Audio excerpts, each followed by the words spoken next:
Hey, everybody. I'm Jane. And I'm Sarah.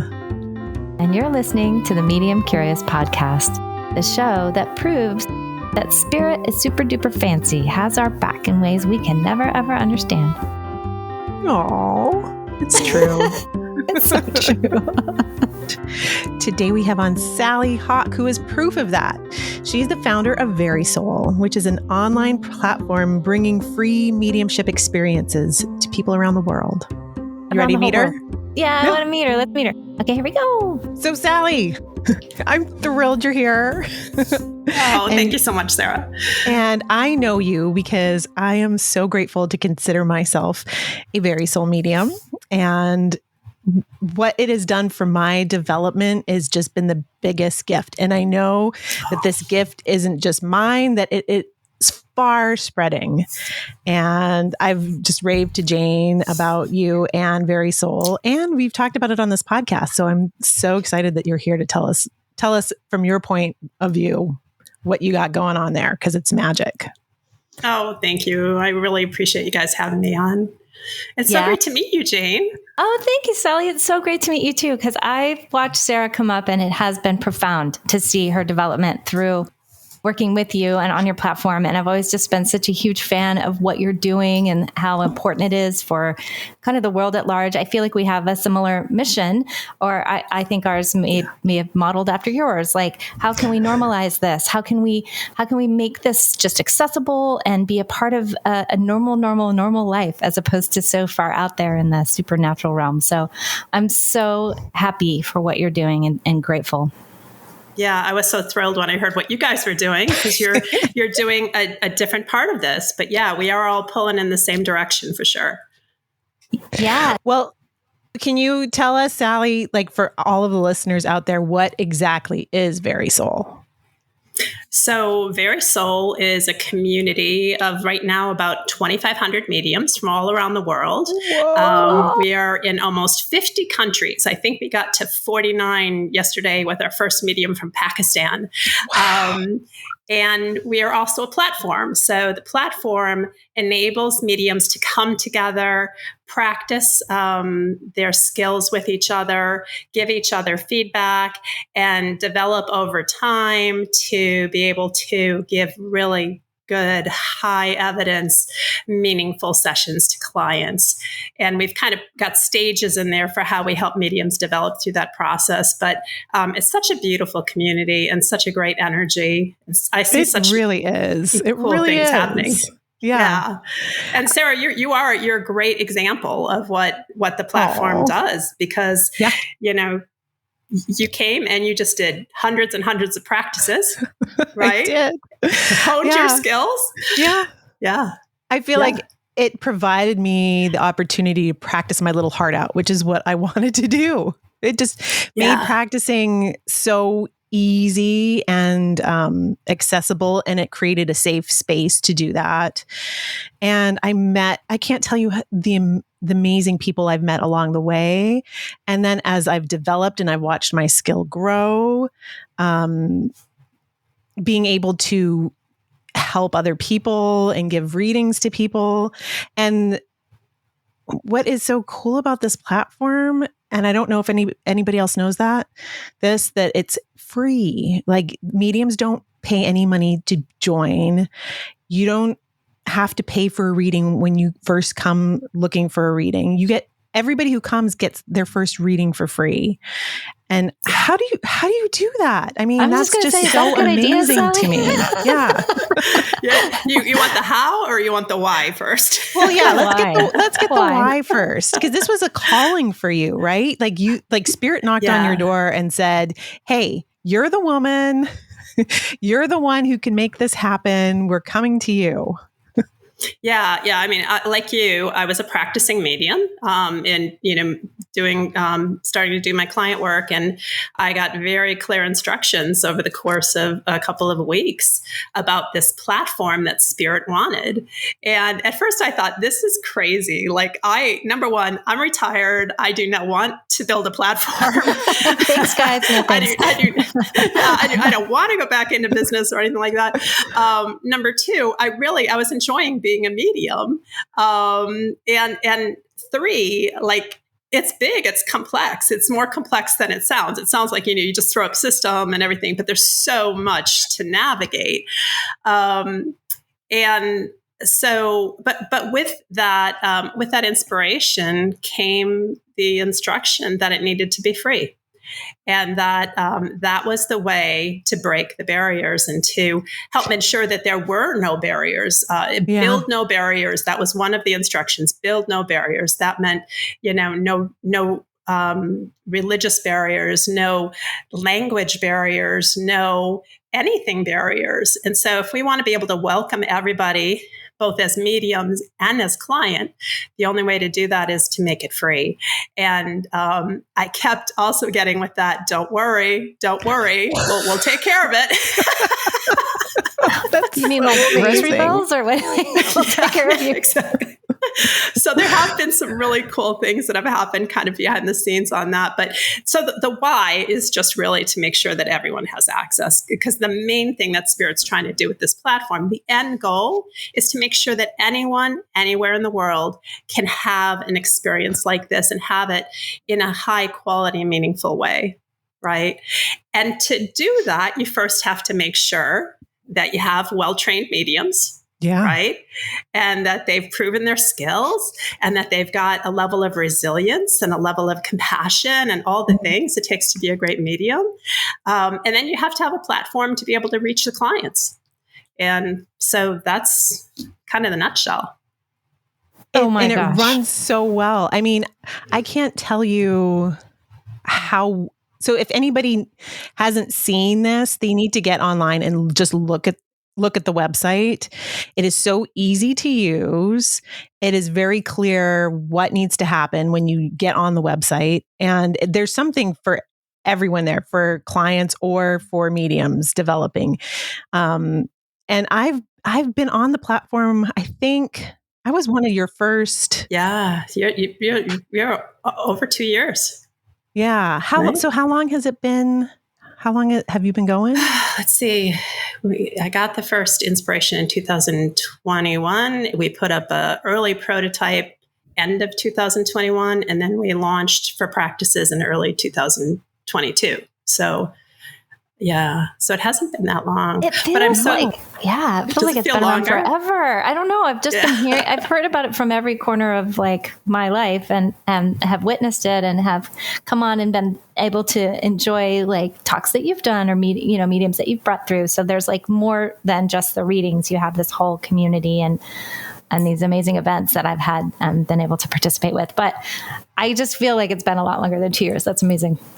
It's so great to hear you say, Sarah, how well it works, because as you can imagine, my team and I spend hours and hours and hours every day. We have calls with our technology team in India 3 or 4 times a week where we're just going through the nitty gritty of how does that dial move? How is that translation of a time zone working? How is this experience for clients or that experience for mediums? Like we are just, almost 24/7 obsessing about the details because we want this platform to be able to do even so much more than it currently does. We want it to be able to,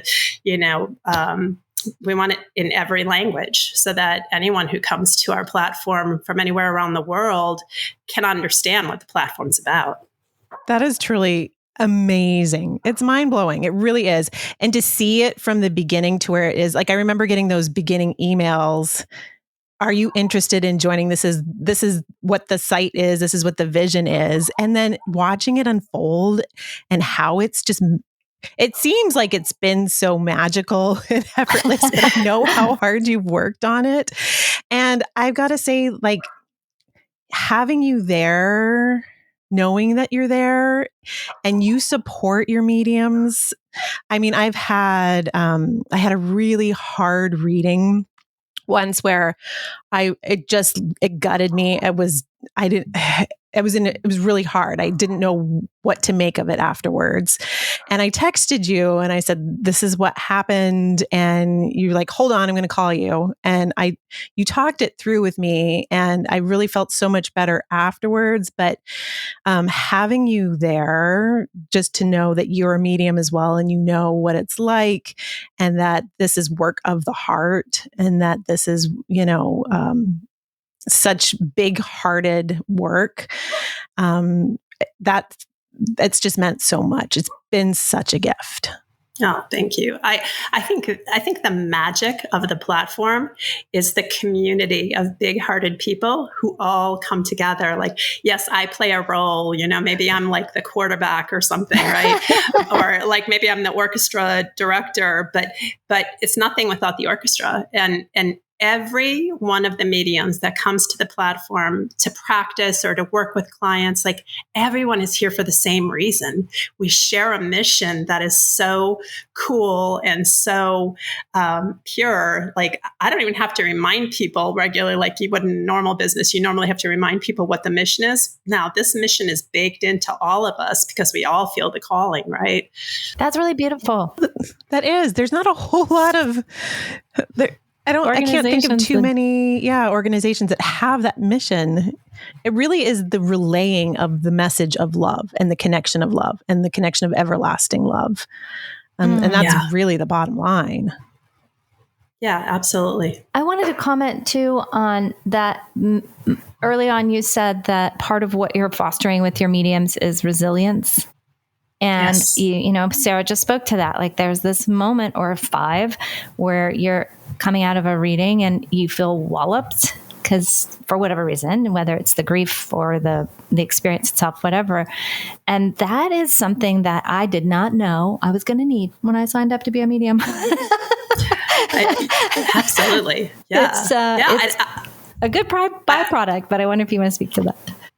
Oh, yeah. I think this is one of the things that's least understood by the general public, but even by newer mediums. Like, I think we all get so focused early on in our development around making the connection, which is what we should be focused on, that you can almost for a while lose sight of the intensity of all the lives that we'll be dealing with in that process, both the lives of those who have passed and the lives of the people who are coming as clients.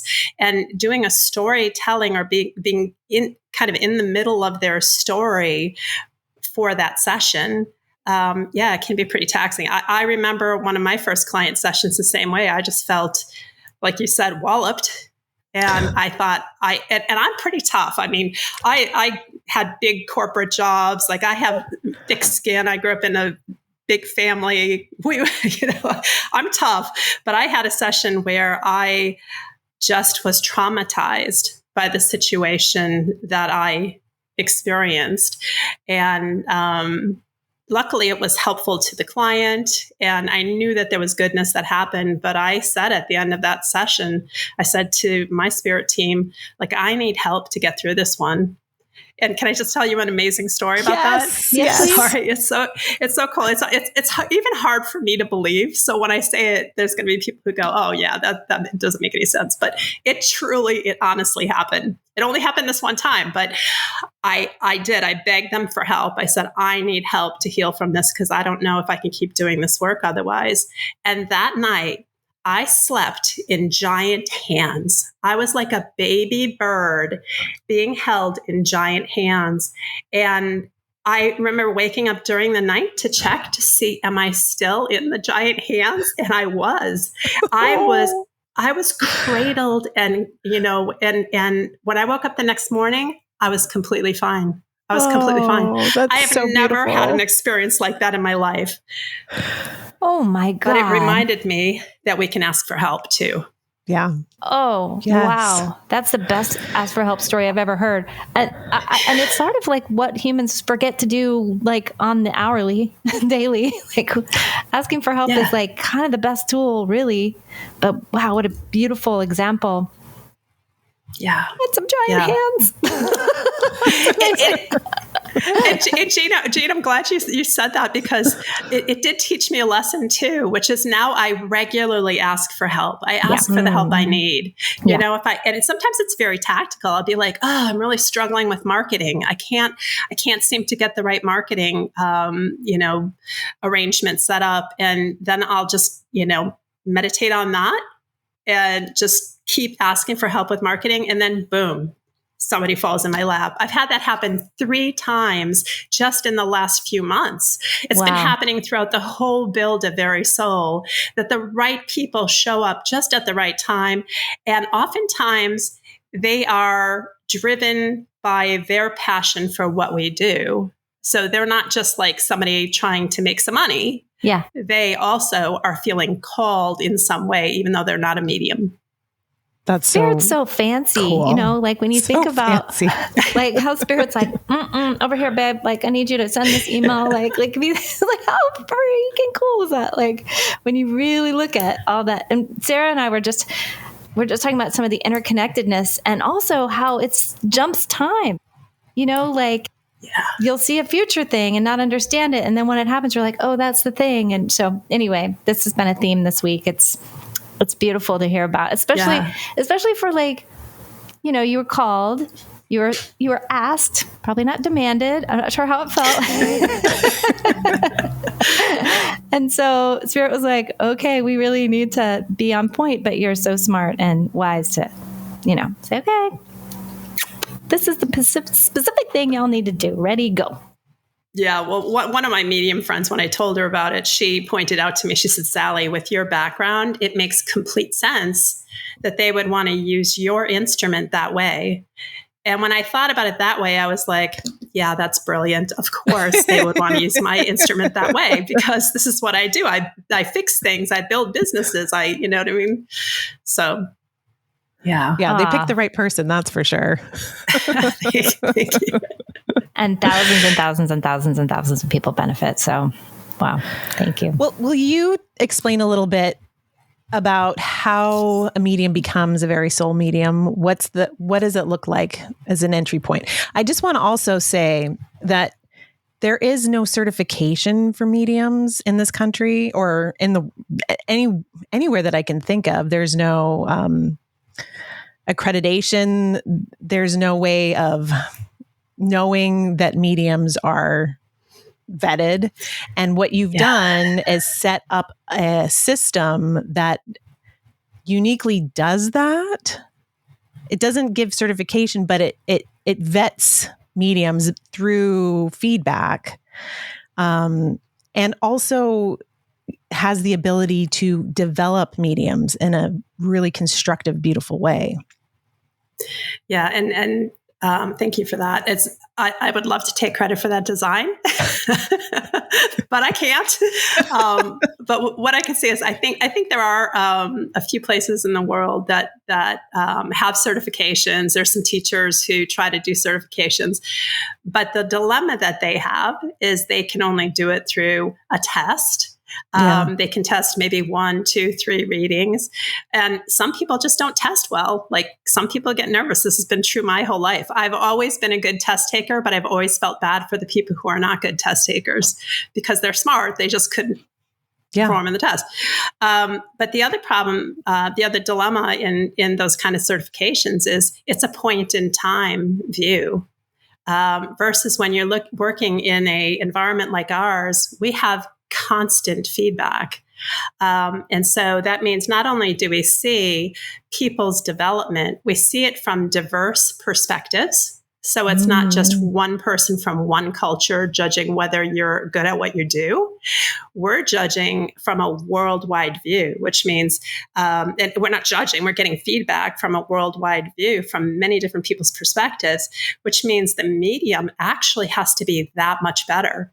Because there is it's not like you can study for the test, Right.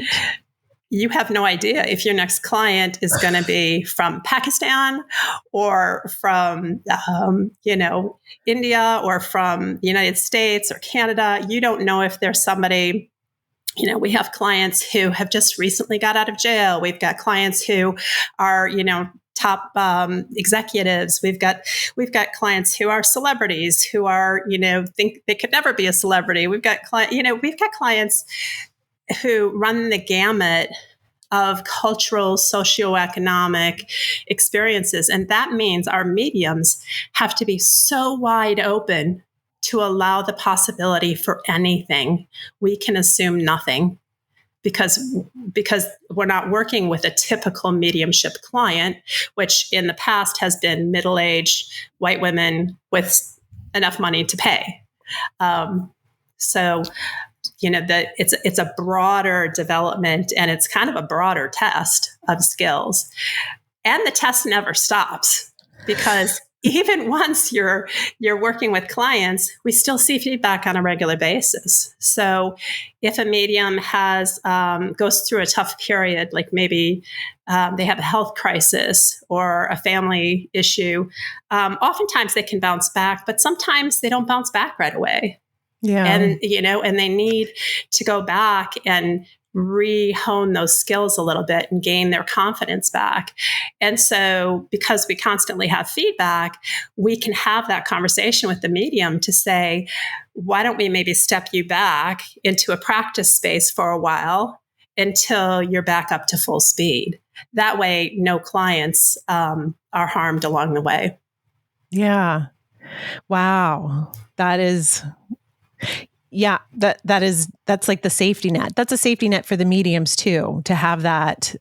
Yeah. I mean, it's always hard going into a reading knowing that you're going to get feedback. That's always in the back of your head.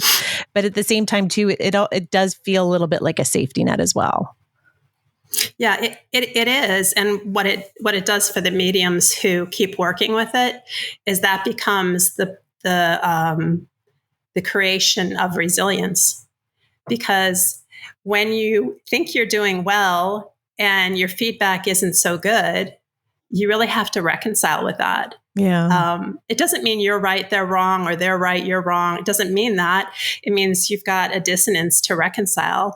And after you do that 100 times, you start to gain a new level of not only ability, but resilience, that I can truly go into any situation and I can focus on spirit and help them convey their information. That's amazing. Yeah. Well, probably you've already answered it, I think. But just to say, my question is for a new medium who wants to come on the platform. You've talked about kind of the safety net. There's something really beautiful about knowing that you're going to be held and there's going to be guidance. Like, okay, yes, you're ready to go forward. Maybe you've endured some hardship. Your readings are not tracking. Let's pull you gently back. But like for the medium who's just self-conscious or feels like, oh, I don't know if I want to be judged or whatever. What do you say to that? Like, how do you reassure a new medium that the ratings is not going to break them? Yeah. So the first thing is the feedback is mainly for your development, and it's kept very private. Okay. Until you become a professional with our platform. When you become a professional with our platform, you can choose to publish your feedback. Most mediums do, but you don't have to. Okay.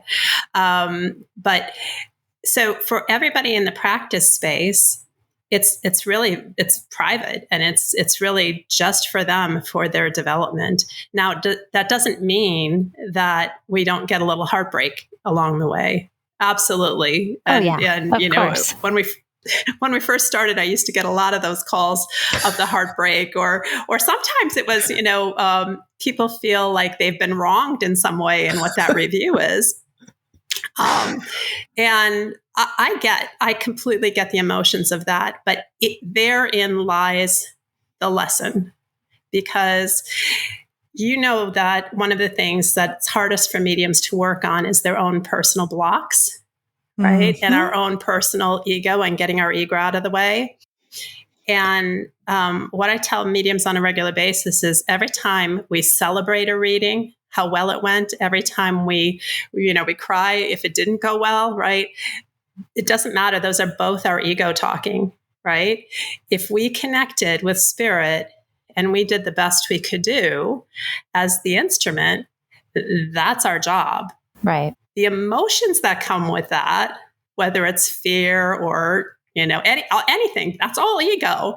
So anytime we're afraid of something, that's a trigger for us to consider, right? Mm-hmm. What am I afraid of? What am I afraid of? So I watch the mediums who take the brave step to start taking the feedback and reading their feedback.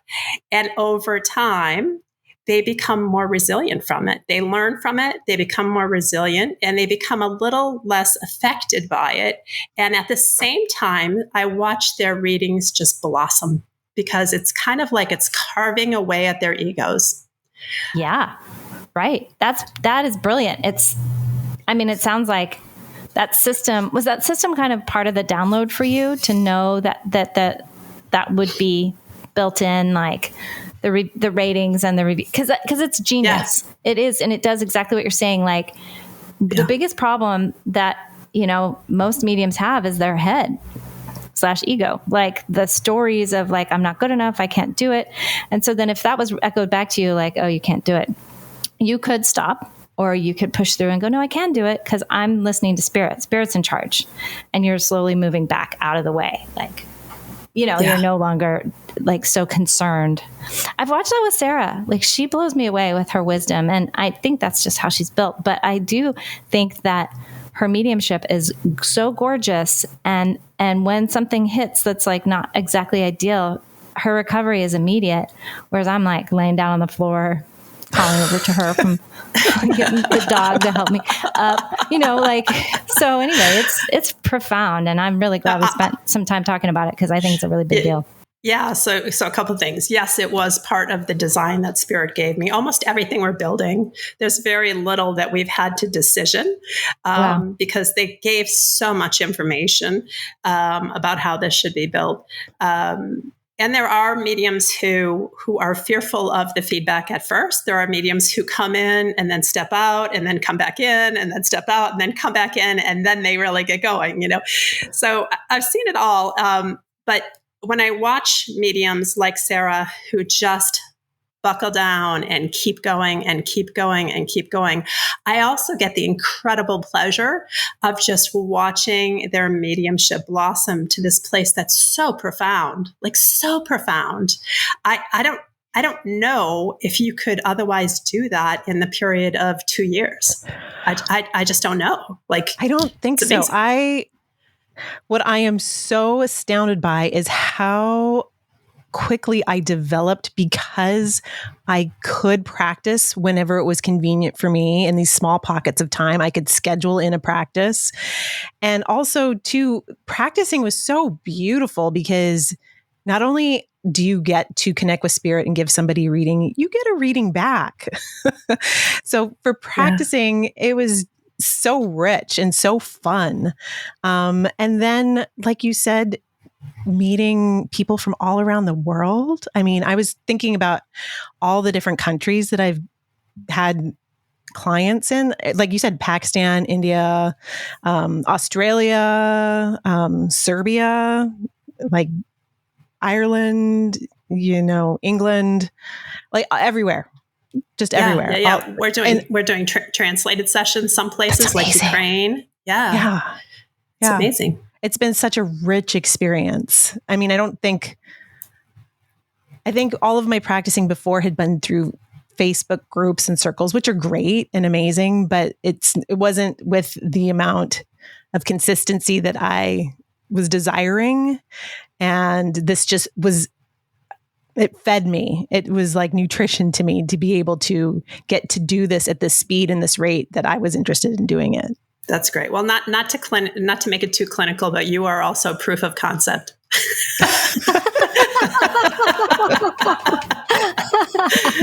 POC. There she is, folks. Yeah.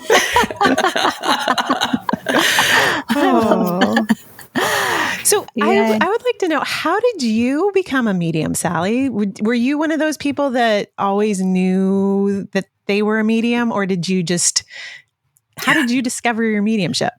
Yeah, no, I absolutely did not know I was a medium. I discovered it completely by accident. I was, a corporate lawyer, type A, working a bajillion hours, traveling and, running big global businesses for banks, and was so far into that world of material go-getter, all that stuff. Like, I wasn't thinking about any of this, right? And then while I was still working, I guess this is about 20 years ago, one night my husband was up visiting his parents, and his mother was in the hospital for a routine procedure. She was in Montreal. And my daughter was 7 at the time. I have one daughter, and she was sleeping in bed with me. And I woke up at about 4:30 in the morning, and my husband's mother was sitting on the bed. It was this beautiful kind of, I don't even know how to explain it. I hate the word ghost because I think that sounds scary. It wasn't like that. Yeah. I couldn't see a face. It was like this beautiful energy cloud. And I saw her sit on the bed, and she was rubbing my daughter's back. And somehow I knew that it was her. Yeah. And I knew exactly why she was there. I knew she was there to say goodbye. Now, it's particularly important that my mother was a Holocaust survivor, or my mother-in-law was a Holocaust survivor. And she had been in Auschwitz as a teen, and so had her husband. And so they lost most of their family. So when we had a child, that was their only granddaughter, their first grandchild, only grandchild. And she was to them the epitome of survival, So they were so close, like closer than you can even imagine, between a grandparent and a grandchild. So it made complete sense to me that of everything she wouldn't want to leave in this world, it would be her granddaughter. And then about 15 minutes after that happened, I woke my daughter up and I asked her, "Did you experience that? Because I think your bubby died during the night." She said, "No, Mommy." She was sleeping. But then my husband called about 15 minutes after that. And he said, "I just got a call from the hospital. My mom died unexpectedly during the night." And I said, "I know, because she was here." And he at first got so angry with me because, of course, he was experiencing this loss, unexpected loss. Yeah. And neither of us really believed in that kind of thing. So for me to suddenly claim I knew, it was out of context, Yeah, It took years for him to really grapple with that and to understand that it was, after I did more research, I found out it's actually not an uncommon experience. Yeah. Yeah. And so once I read the research and I started to understand that, I felt much better. I knew I wasn't crazy. And things just started to open up from there. Oh, so good. I think what you just said, you did the research, you saw that it was very common, and then you didn't think that you were crazy. I think that is something that's really important for people to know, that these experiences are normal and that everyone can experience them, and you're not crazy. Exactly. And they could come in different forms, right? It could come in different forms. We hear this from clients all the time. But it's being able to trust your gut on that, to be able to trust your intuition. That's probably the one thing that made me jump into the research right away, is I thought, I know I'm a smart person. I know I get stuff done. I know people trust my opinion on things. I didn't suddenly fall off the truck one night, right? Yeah. So I have to understand this. Yeah. I mean, and it's so helpful. Like, I saw that Suzanne Giesman's on the board of VerySoul, or a collaborator with you. She's a strategic advisor. Yes. That makes perfect sense. That's the right word for her. Yeah. But, I think this kind of information, like she's such a great messenger because of her background and being such a precise human out in the world, being so successful. Yourself the same. You're a corporate lawyer. You're a badass. Like you're not just somebody who was like, I really love rainbows. I wonder where I can go find some. You're not just like floating around. Yeah. I'm not a lawyer. I'm a warrior. That's what I said. Corporate warrior. Oh, corporate warrior. Oh yeah. I understand it. I used to sell to a corporation. So say more about what exactly you did. I ran global businesses for large banks. So my last role, I was working for Bank of America. I had about 20,000 people working for me in all different countries around the world. And we were managing, billions and billions of dollars of credit lines between banks and things like that. I ran multiple businesses for them, but I was kind of a fix-it person. So when something would break, and nobody knew what to do with it, they would change my job and they would say, Sally, we need you to go look at that, figure out what should we do with that business? How do we fix that? Okay. That makes so much sense. So badass is still the right word. And the international thing is so interesting because essentially that's where you are now. You're like solving international problems again, just with your heart at the front. So how cool, how amazing. And you know what's interesting about that? And I wonder if you guys have any thoughts on this is I often wonder which came first, the chicken or the egg, right? Like, did I have those experiences in life to get me ready for this, which I feel is my real purpose in life? Or did I happen to have those experiences and then somebody said, hey, look at that instrument. Like, let's play that instrument, I don't know. I don't know if I'll ever know. Well, someday I'll know, but you'll get over then. They'll be like, well, it's kind of either. I mean, it's so fascinating. It's a really fun question. I just got such big chills when you said that you said this was that you were being prepared for, like it was just like brr, brr, brr, and that's every medium will tell you that's how we know the truth is being spoken. So, and again, like.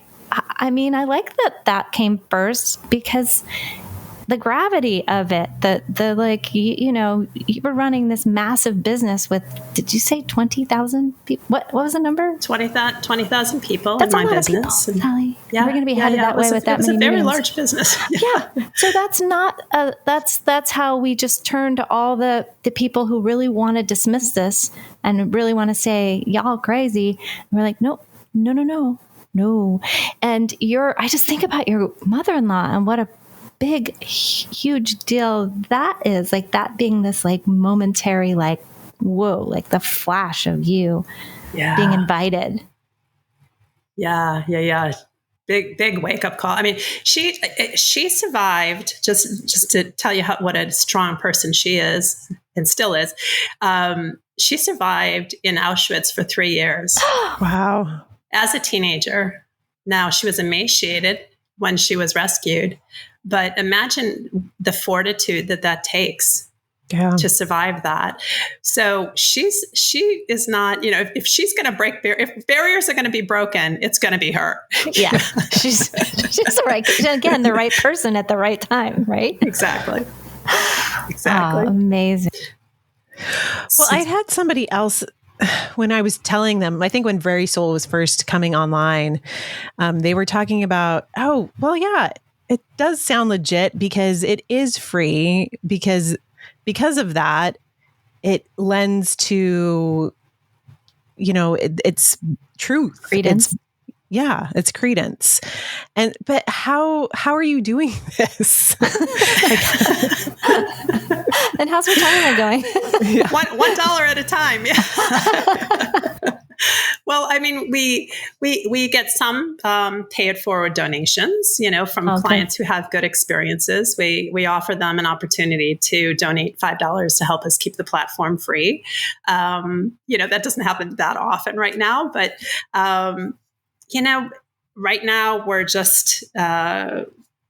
we just keep going. We just keep finding ways to keep going. At the very beginning, the first round of investment, I can say I can't disclose a lot of details, but to me, it felt like found money.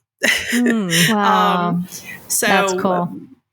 Money we didn't expect to have that we had. And so that made the first year very easy, to say, okay, that's great. I'm just taking this as another sign we should keep going. So, and I think we have a pretty good eye on how we'll find funding for the future without messing up the model.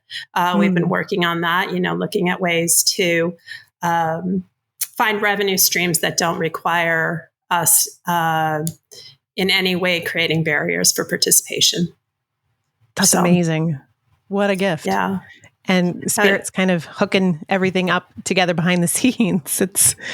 That's really phenomenal. And every once in a while, I just have to go back and meditate and say, okay, I trust. Yeah.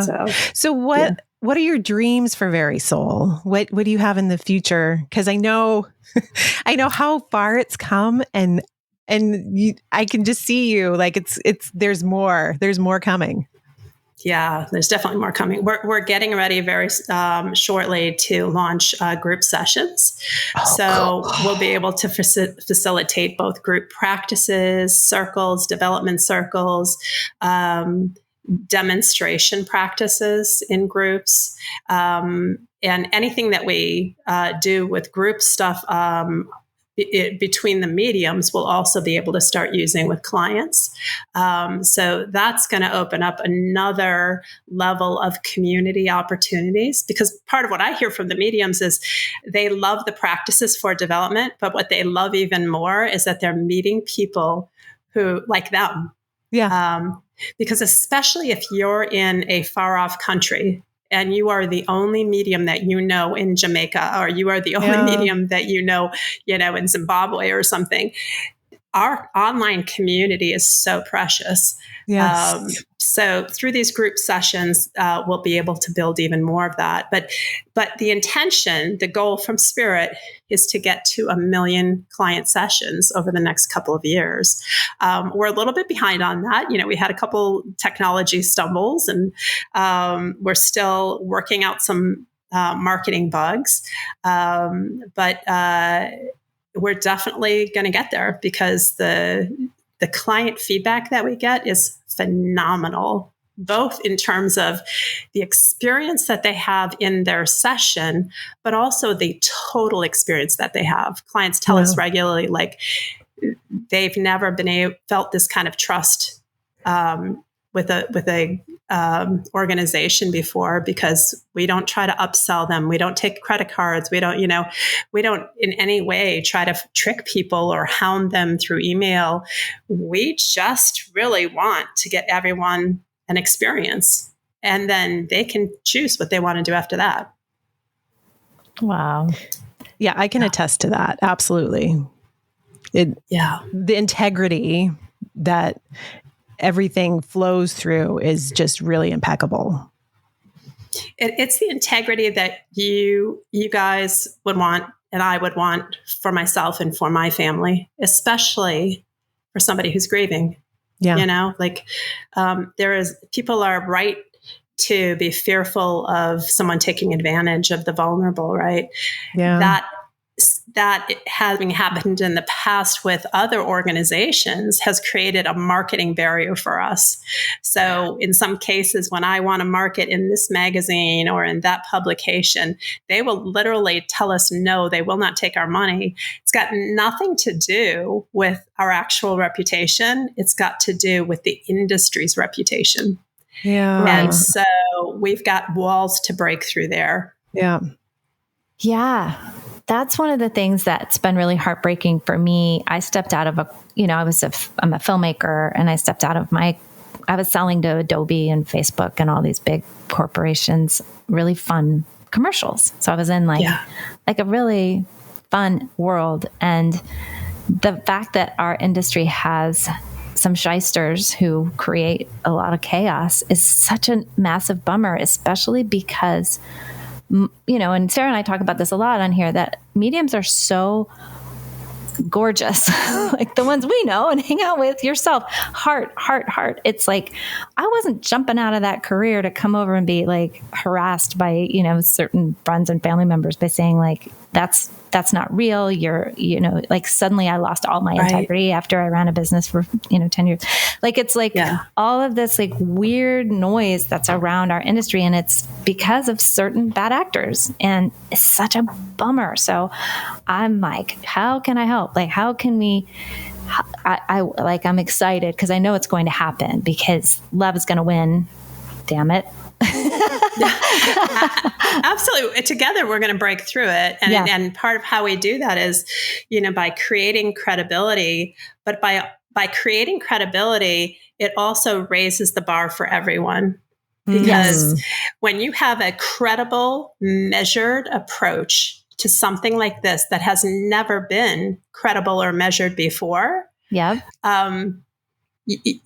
can't mess around because consumers are not stupid, right? Yeah. Where are you going to put your money? Are you going to put it someplace where someone wants to tell you that they're magical and mystical? Or are you going to put it someplace where you know what I mean? Where thousands of people before you have had an experience, reported on their experience, and, it's measured. So over time, it is going to shift the industry to the better. Yeah. That's not to say that it's going to displace good mediums. It just means I think everyone who really cares about what we do is going to benefit. Yeah. Yep. Yeah. Absolutely. 100%. Yeah. It's a profound gift that you're giving the world. And I've always been very much in awe of what you're building. And now hearing some of the stats and the behind the scenes, it's even more gorgeous than I imagined. So I'm really happy our listeners will get to meet you and get to all these budding mediums will get to join you on your platform and be a part of this incredible movement that you've created. So thank you. Thank you so much. I really appreciate you guys having me on. And I just love what you're doing with this podcast. It just, again, we're all pulling the same direction. So helping people understand that this is not weird. This is not magic. It's just us using a skill that we didn't know we had sometimes. Yeah. Exactly. So, just a gift that anyone could be given if they like to work and open minds and hearts. And anyway, so thank you. We have had, I just want to throw in, we have had a number of clients who after their session discover that they are mediums as well. Surprise. So sometimes their sessions are their opening opportunity. Yeah. Oh, I think I've had a couple of those. Yeah. Oh, wow. That's so very cool. Yeah, it is. Beautiful. Well, thank you so much, Sally. I'm sure we'll have you on back here at some time. And everybody out there listening, if you haven't had a mediumship reading, check out VerySoul. Just to check it out. It's such a great place to just go and explore and see what it is. And of course, we'll have the links in the notes. That's right. Thank you, Sally. Have a beautiful day. Lots of love. Thanks, ladies. Bye. Bye. Medium Curious is made possible by Jane Morgan Editing. Sarah Rathke made the amazing music. And Gigi Hawkins, podcast consulting. Our logo was created by Eric Allen. Kyle Hansen McKee, photography. And the dogs under the desk in Hawaii are Kalea and Domino. And Trixie in California.